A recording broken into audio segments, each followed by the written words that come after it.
नमस्कार. स्वाभिमानी TV news चॅनलच्या बातमीपत्रात आपलं स्वागत.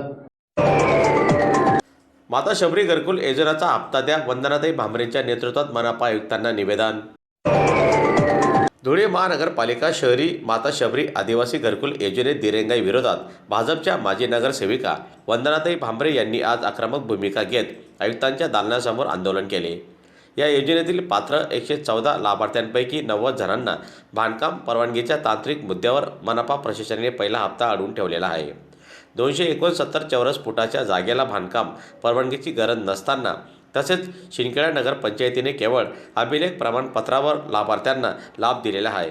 मात्र धुळे महानगरपालिका याकडे दुर्लक्ष करत असल्याचा गंभीर आरोप माजी नगरसेविका वंदनाताई भांबरे यांनी केला असून आदिवासी लाभार्थ्यांना तत्काळ बांधकाम करण्यासाठी परवानगी देऊन अनुदानाचा पहिला हप्ता वितरित करण्यात यावा, अन्यथा लाभार्थ्यांच्या परिवारासह मनपा आवार ठिय्या आंदोलन करण्यात येईल असा इशारा देखील आज वंदनाताई भांबरे यांनी मनपा आयुक्तांना निवेदनाद्वारे दिलेला आहे. आज धुळे महानगरपालिकेत माननीय आयुक्त साहेबांना आम्ही निवेदन देण्यासाठी आलो होतो आणि आजचा निवेदनाचा विषय होता शबरी घरकुल आवास योजना.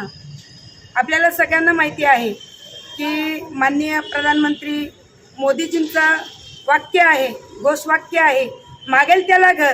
आणि मोदीजींच्या आशीर्वादाने या भारत देशातील प्रत्येक गोरगरीब जनतेला घरकुल मिळत आहे. आणि त्या अनुषंगानेच आपल्या धुळे महानगरपालिका हद्दीतील हद्दवळ 11 गावातील आदिवासी समुदायाचे घरकुल शबरी आवास योजनेतून आपण इथं प्रस्तावित केलेले होते. हे प्रस्तावित करत असताना 245 लाभार्थी प्रस्तावित होते. पैकी 114 घरकुलं ही मंजूर झालेली होती. काही बारीक त्रुट्या होत्या आणि म्हणून 114 घरकुलं मंजूर होती. पैकी 80 लाभार्थ्यांना पहिला हप्ता द्यायचा ठरलेलं होतं. आणि त्या अनुषंगाने संपूर्ण महानगरपालिकेची आणि आदिवासी विकासाची प्रक्रिया पूर्ण झालेली आहे. परंतु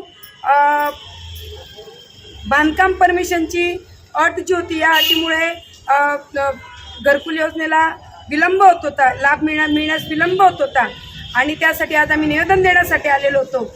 या GR स्पष्ट उल्लेख आहे की स्वतःची जमीन अथवा शासनाने दिलेल्या जमिनीवर हा लाभ देण्यात यावा आणि 269 स्क्वेअर फीटला बांधकाम परमिशनची गरज नसते. हा GR क्लिअर कट असताना देखील विलंब होत होता आणि म्हणून आज आम्ही निवेदन दिलेलं आहे. आयुक्त साहेबांनी पॉझिटिव्हली आम्हाला सांगितलं की हा GR नुसार आपण तात्काळ कार्यवाही करू. मी अपेक्षा करते की आयुक्त साहेब आणि आदिवासी प्रकल्प अधिकारी 100% आदिवासी जनतेला न्याय देतील आणि शबरी आवास योजनेचा लाभ आम्हाला मिळेल.